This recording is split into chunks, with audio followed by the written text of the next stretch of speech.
Ashit Sound Dosha, DJ Bapi, Dosha 1 number pole. প্রেম অবতার শ্রী চৈতন্য দেব মরুভূমিতে বাড়ি বর্ষণের ন্যায় নাম ধর্মের আমি অধার আসিঞ্চন করে দিলেন। কারণটা কি মায়েরা? জীবের দূরদৃষ্টি করি বৃষ্টি না শীতে কষ্ট এই ভারতে জগদিষ্ট জীবের কৃষ্ণ প্রকৃষ্ট গৌর ধর্মলুপ্ত জীব সমাপ্ত প্রেমে লুপ্ত ভক্তগণে চিরগুপ্ত প্রেম প্রদীপ উদিত কইলেন গৌর হরি আমার কীর্তনে।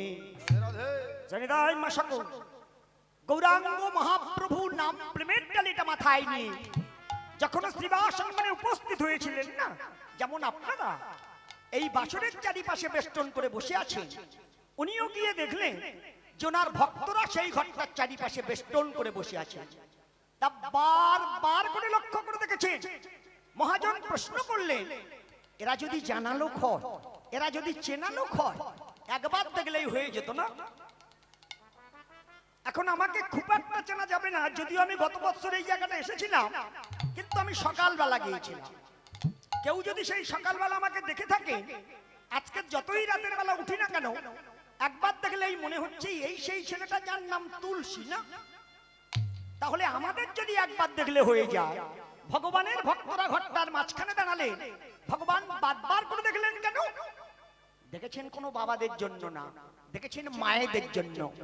কি ভাগ্যবান আপনারা, বাবাদের দিকে তাকালেন না, তাকিয়েছে মায়েদের দিকে। কেন জানো মা?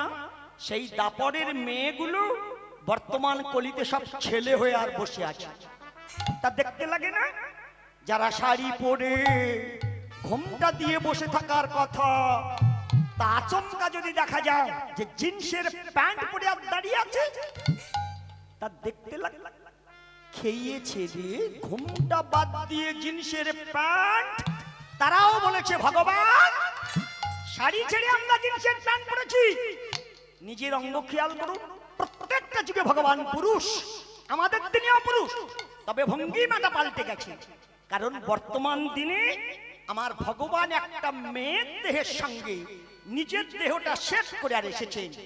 তাই চৈতন্য চরিতামৃত কৃষ্ণদাস কবিরাজ গোস্বামী কলম দিয়েছেন, শ্রীকৃষ্ণ শ্রী রাধার মিলিত শ্রী গৌরাঙ্গ, বলরাম নিত্যানন্দ, মহাবিষ্ণু সদাশিব অদ্বৈত, নন্দ জগন্নাথ, যশোদা শচী দেবী, শ্রী রাধার ভাবময় বিগ্রহ হলেন গদাধর, নারদ হলেন শ্রীবা, হনুমান মুরারি, অক্রুর কেশব ভারত, বৃহস্পতি বাসুদেব সার্বভৌমী, সুখদেব কৃষ্ণদাস গোস্বামী, বৃষভানু পণ্ডরিক বিদ্যানিধি, গর্গাচার্য লম্বা চক্রবর্তী, বেদব্যাস বৃন্দাবন দাস, দুর্বাসা গঙ্গা দাস, বসুদেব হলেন হারাই পণ্ডিত, ব্রহ্মা গোপীনাথ আচার্য, উদ্ধব পরমানন্দন পুরী, জগপত্নী জগদীশ সুরান্ন।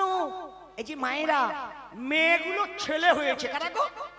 ললিতা সর্বদামোদা, বিশাখা রামানন্দ রায়, চিত্রা বা বিরোদ্যুতি শিবানন্দ সেন, চম্পা গলতিকা রসোল্লাস মাধব ঘোষ, ইন্দুরেখা গোবিন্দানন্দ ঠাকুর, রঙ্গাদেবী কলাবতী গোবিন্দ ঘোষ, সুদেবী গণতুঙ্গা বসুদেব ঘোষ, শ্রীদাম হলো বিরাম, সুদাম সুন্দরানন্দ, বসুদাম ধনঞ্জয় পণ্ডিত, সুবল হলেন গৌরী দাস, মধুমঙ্গল শ্রীধর পণ্ডিত, সুবাহু উদ্ধারণ, চন্দ্রাবলী সদাশিব কবিরা, ঋচুক মুনিপুত্র ব্রহ্মা হরিদাস, বৃন্দাদেবী মুকুন্দ দাস, রুক্মিণী লক্ষ্মী দেবী, সত্যভামা হলো জগদানন্দ, যোগমায়া হলেন সীতা দেবী, ইন্দ্রদুম্ন হলেন প্রতাপ রুদ্র।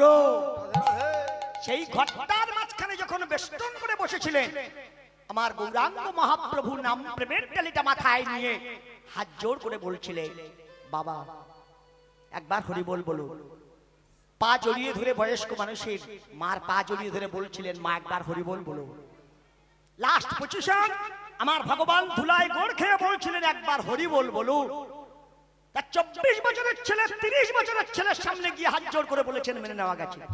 50 বছরের বাবার পা জড়িয়ে ধরে বলেছেন, মেনে নেওয়া গেছে।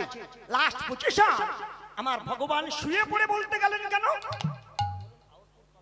তাহলে কি বলা হবে যে ওনার কোমরে ব্যথা ছিল, বেশি সময় দাঁড়িয়ে থাকলে কোমর যন্ত্রণা হতো বলে শুয়ে পড়ে হরিবল বলেছে কি তাই? তা না, ভগবান হয়ে দেখে নিলে এহেন দেব দুর্লভ মানব দেহ, মানব মনানন্দে এই ধুলো যদি গায়ে না মাখতে পারে, তাহলে মানব দেহের সদ্গতি হবে না, হবারও না। প্রমাণ আপনার বিদায় বেলাটা দেখে নেবেন, আপনার বাপ ঠাকুরদা মারা গেলে দেখে নেবেন। সেদিন যদি আপনার সন্তান কোটিপতি হয়, সেদিন যদি আপনার জামাই লক্ষ টাকার গাড়িতে করে সে নামে, মায়েরা দেখবে সেদিন কেউ বলবে না যে 10টা টাকা ওনার সঙ্গে দাও। সেদিন গা 70 লোক এক বাক্যে বলবে, এক টুকরো মাটি ওনার সঙ্গে দাও। কারণ জীবনে কোনোদিন ধুলো মাখেনি, শেষবারের মতো এই ধুলোটা গায়ে মেখে আর গর্তের ভেতরকে ঢুকুক। তাই গৌরাঙ্গ মহাপ্রভু এই ধুলো মাখাবার জন্য যেই ব্যস্ত হয়ে পড়েছিলেন, আমার নিতাই বললেন এই প্রেস্টিজের দিনে ধুলো এরা কেউ মাখবে না। ভগবান বলেছেন কায়দা যদি জানতে পারি, ধুলো শুধু গায়ের উপরে দেবে কি, ধুলো ভিতর পর্যন্ত দিয়ে দেবে। কি করে দেয়া হবে মা? ওই যে যেখানে যত বড় হরিবাসর হোক না কেন, যত রকমের প্রসাদ তৈরি করা হোক না কেন, সমস্ত প্রসাদ আমার ভক্তের হাতে হাতে দেবে। কিন্তু এই বাতাসাটা আনবে না, এইটা কারোর হাতে দেবে না, এইটা আমার নাম করে আর লুট দিয়ে দেবে। মা খুব দামি চট ওখানে পাতা নেই, আপনারা প্রত্যেকে এসেছেন, জুতো পায়ে দিয়ে এসেছেন, জুতো পাশে খোলাই আছে, তবু আমাদের নায়ক বাবা 2 কেজি বাতাসা নিয়ে আর ছড়াক। দেখুন সেই সময় কি হুড়ুহুড়িটা বাঁধে, বিশেষ করে আমাদের মায়েরা। কারণ ধাক্কা লেগে ছেলের দাঁত ভেঙে যায় তাও রাজি। এরা জানে আমি যদি হাত বের করতে লেট করি আর অন্য কেউ যদি হাত পুশ করে, হাত ছাড়া হবে। তাহলে আগে হাতের ভেতরে আসুক, পরে ছেলে ঠেকানো যাবে। মায়েরা 10 টাকা দামের রসগোল্লার পিঠ যদি মানুষ খায়, মানুষ ফিরেও তাকায় না। কিন্তু এই 5 পয়সা দামের লুটের বাতাসা যদি কারোর সামনে গিয়ে পড়ে না, সে যত নামি দামি লোক হোক না কেন, তার জিন্সের প্যান্ট ফেসে যায় তাও রাজি, সে হ্যাট হবেই হবে। আরো হ্যাট হয়ে যদি হাতের মধ্যে আসে, ও কোথায় পড়েছিল, তার গায়ে কত ময়লা, মানুষ খেয়াল করবে না, কোন রকমে গায়ে ঘষে এইবার ভিতরে দেবেই দেবে। আপনি নিজে না পেয়ে আপনার চেনা লোক পাক, দেখবেন মানুষ নির্লজ্জের মতো হাত পেতে বলবে, ও দিদি আমি পাই, কি করবো মানে তা না।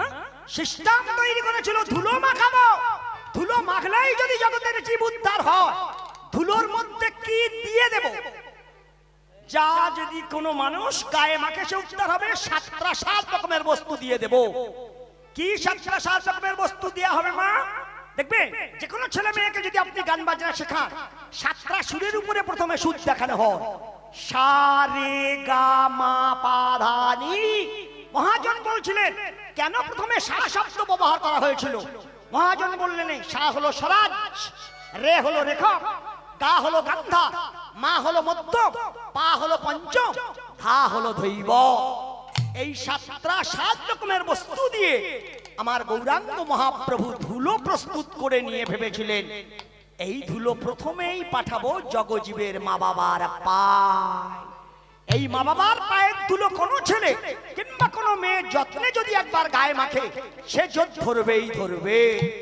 প্রমাণ দেখুনি মা, দুর্গার মতো মেয়ে, কার্তিক গণেশের মতো ছেলেকে দাঁড় করিয়ে দিয়ে বলেছে, খোকা পৃথিবী পর্যটন করে, যেখানে যত তীর্থ আছে স্নান করে, সবচেয়ে বেশি পুণ্য অর্জন করে, যে আমার কাছে আগিয়ে আসতে পারবি, আমার এই গলার দিকে তাকিয়ে দেখ, এই মুক্তার মালাটা তার আমি প্রাইজ দেব। কার্তিক ঠাকুর দেখলেন পৃথিবী পর্যটন করতে হবে, যেখানে যত তীর্থ স্নান করতে হবে, তার বাহনটা ছিল ময়ূর না, এই ময়ূরের পিঠে উঠে চাবুকটা যেই হাঙ্গরে দেয়, এই ময়ূর যাই উড়ে চলে যায়। আমার গণেশ ঠাকুর দেখলো হায় রে, ওর বাহনটা ময়ূর তাইও উড়ে যাচ্ছে, আর আমার যন্ত্র ইঁদু, ও ডাকলে এখন গর্তের ভেতর ঢুকবে, সামনে জল পড়লে পিছন দিকে পাক খাবে, তাহলে চড়ে লাভ হবে না। কি করবে মা? মা বাবা কৈলাসে বসেছিল না, ভক্তিতে 3 বার কৈলাসটা প্রদক্ষিণ করে ষষ্ঠাঙ্গে যেই বাবা মার পায়ে প্রণাম করছেন, মা মনের আনন্দে মালাটা খুলে তার গলায় পরিয়ে দিচ্ছে। কিছু সময় বাদে কাল ঘাম ছুটিয়ে ঘুরেছে, ঘুরে দেখে প্রাইজ গলায় দিয়ে বসে আছে। কিরকম? মা বলে তুমি যাও কোথায়? তোমার দাবায় জীবন্ত ভগবান বসে আছে। এজন্য গৌরাঙ্গ মহাপ্রভু বলছিলেন ধুলো মাখো, ধুলো মাখলেই জগতের জীব উদ্ধার হয়ে যাবে। এজন্য প্রমাণ করে দেখবেন উনি বলেছিলেন যে হরির নাম সর্বধর্মের সার। মহাজন প্রশ্ন করছিলেন যে ধর্ম ধর্ম করে যদি সবাই বলো তাহলে ধর্মে এত গ্লানি কেন আসবে? আপনারা নিশ্চয়ই জানেন মুনি ঋষি ব্রাহ্মণ বৈষ্ণব ক্ষত্রিয় শূদ্র চণ্ডাল কাওরা মুচি মুসলমান আমরা যে যাই হই না কেন যার যার ধর্ম তার কাছে, তাই না মা? এজন্য কোন গৃহ প্রতিষ্ঠা হোক, কোন ঠাকুর দেবতার সেবা হোক, কোন নামযজ্ঞ হোক, কোন বার ব্রত হোক, লক্ষ্য কোন দিকে? যে ধর্মকে জড়িয়ে ধরা হোক। আজকে দারুণ দিন শিবরাত্রি। মা আজকে যে শিবব্রত করেছেন এই দিন 24 ঘন্টা আপনার হাতের মধ্যে কি রাখতে হবে? আপনি কি রেখেছেন? আপনার কাছে কি আছে? কি রাখা উচিত শিবব্রতর দিনে? বলুন দেখি। এই শিবের ব্রতটা প্রথম কোথায় স্টার্ট হয়েছিল? কে প্রথমে শিব পূজা করেছিল? আপনার হাতের মধ্যে কি আছে? মা আপনি কি রেখেছেন? আমি বলবো আমাদের মায়েরা কি রেখেছে হাতের মধ্যে? আমাদের মায়েরা এই দিন 24 ঘন্টা হাতের মধ্যে মোবাইল রেখেছে। কারণ জানে শিব গাঁজা খায়, ও ঘুমিয়ে পড়বে, রাতের বেলা মিস কল মারলে ও জেগে উঠবে। তাই বুঝি এমনটা না, শিবব্রতটা এমন না। এতদিন যা করেছেন এখনো যদি কোনো মা সময় পায়, মা হয় 5টা না হয় 7টা দুর্বা ঘাস আপনার কাছে রাখুন। আজকে তো দুর্বা ঘাসটা আপনার কাজ ছাড়াই করা যাবে না। যত সময় না লাশ পুষ্পাঞ্জলি হবে আপনি দুর্বাটা নিজের কাছ থেকে কোথাও রাখতেই পারবেন না। দুর্বাটা তো ডালার উপরে দিতে নেই। দুর্বা কে বলুন দেখি? বলে দিয়ে যাব না। এজন্য মহাজন বলছিলেন ধর্ম ধর্ম করে যদি সবাই বলো তাহলে ধর্মে এত গ্লানি কেন আসলো? মহাজন বললেন আগে দেখা হোক যে কলিযুগে ধর্মের সংখ্যা কত। জাগ যোগে যোগী সবে সেবী ভগবানে, কৃত কৃত্য হইল সত্য যুগে ভগবানে। শাস্ত্রে নাজ্ঞায় জীবী যোগ পদ্ধরি, দ্বিপদে ধর্মক্ষয় ত্রেতায় স্ত্রী হরি, তারপরে ভুভারি লাহেরি নয়নেতে, দ্বিভুজ মুরলীধর তোষে অর্চনেতে, ত্রিপদে ধর্মক্ষয় কলি আগমন, সর্বধর্মের সাথ হরিনাম সংকীর্তন। মায়েরা আমরা আপনারা যে যাই করি না কেন, কালী পূজা বলুন, দুর্গা পূজা বলুন, শিব পূজা বলুন, মা মনসার পূজা বলুন, শিবের মাথায় জল দেয়া বলুন, যেদিন সুন্দর প্রদীপটা ছেড়ে আপনার চলে যেতে হবে, আপনি বুকের রক্ত দিয়ে তিল তিল করে যে সন্তান আপনি তিলোত্তমায় পরিণত করেছেন সেই সন্তান একদিন আপনার ছেড়ে দেবে। কিন্তু হেন সাধের হরিনাম সেদিন আপনার জড়ায়ে জড়ায়ে ধরিবে। হেন হরিনাম সেদে জড়ায়ে ধরিবে গো।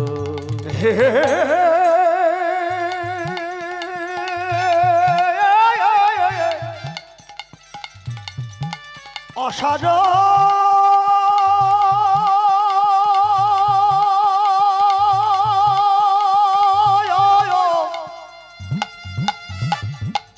আহায়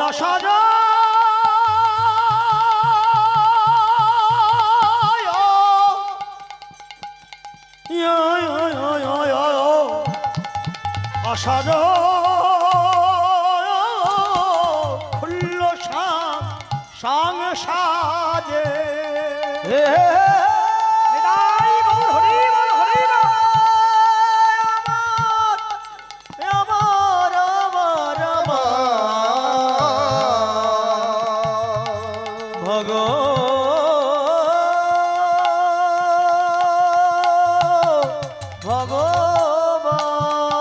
যদি বাড়ি আমার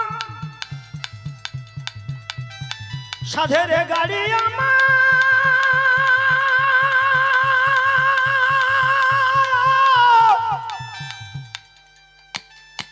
স্ত্রী স্বজন যদি সবই আমায়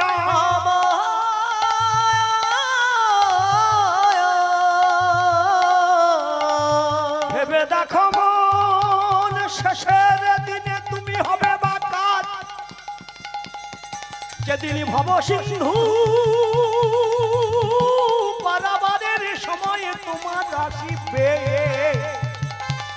যেদিন তোমার আসিবে গো আসিবে গো নদীর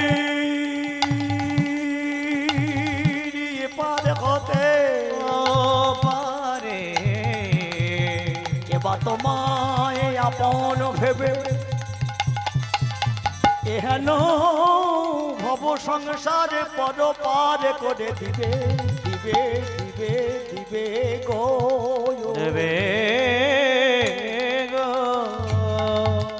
আস্তে আস্তে মায়েরা এজন্য কৃষ্ণ ঠিক কালকে যুদ্ধ আপনি যে শিব পূজা করেছে শিব পূজার নিয়ম দেখো আজকে বলছিল একবার তোমায় হস্তিনায় যাওয়াটা খুব দরকার যুধিষ্ঠির বলছিল কাল যেখানে আমাদের সঙ্গে যুদ্ধ আজকের কিসের জন্য যাব কেনই বা যাব তুমি তো জানো কৃষ্ণ কেউ না জানলেও তুমি জানো দুর্যোধনের মতো ছেলে ওখানে বসে রয়েছে আমি গেলেও যদি আমায় বন্দি করে দেয় কৃষ্ণ বলছিল যুদ্ধটা কাল আজকের ওরা তোমায় বাঁধবে না কিন্তু আমি যাব কেন তুমি গিয়ে দেখবে আরাধ্য শিবের মন্দিরে মা গান্ধারী বসে আছে মায়েরা হস্তিনায় যে শিব মন্দির ছিল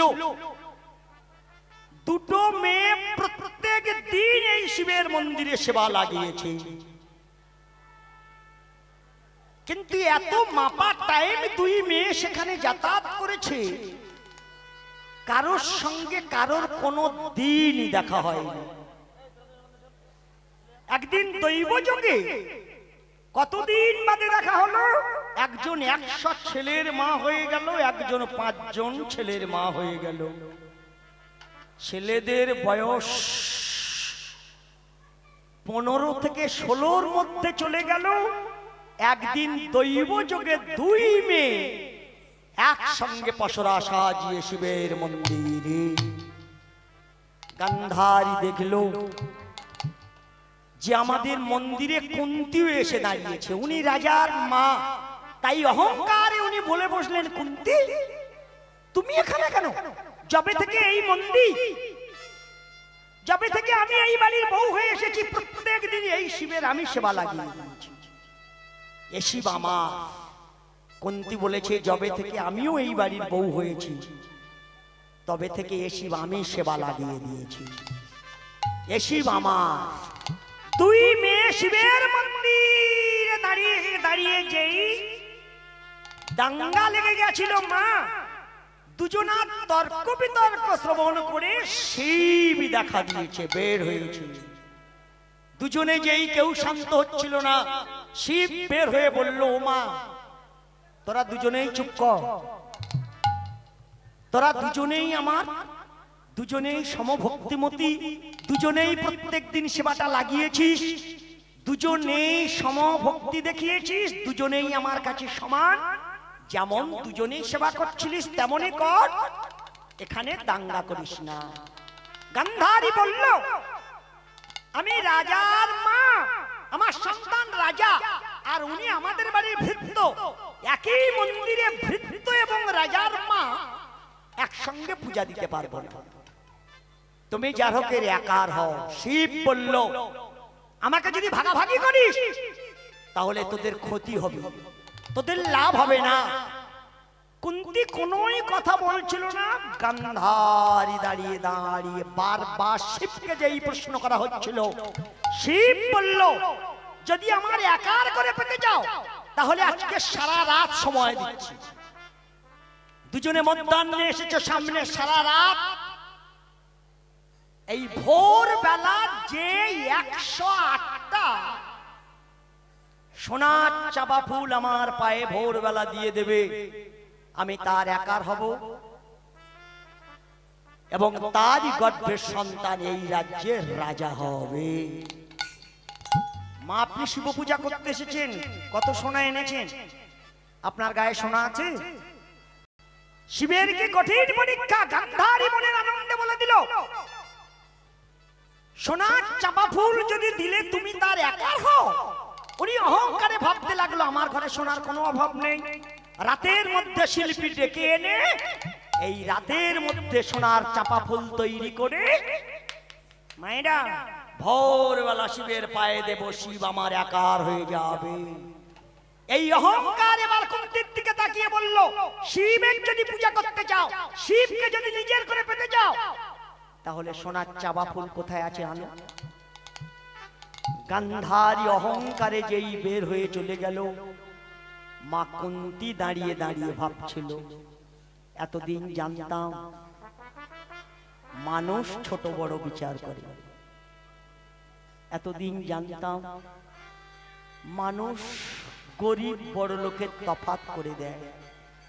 আমার জানা ছিল না যে দেবতা টাকায় বিক্রি হয়। তুমি কথাটা বলার আগে একবার কেন ভাবলে না? যা সোনা আছে তার তো দেবার, তার তো দিতে কোনো দিনই হাত কাঁপবে না। কিন্তু শিব, তাহলে যা সোনা নেই, যা টাকা আছে তার হাত কাঁপবে না।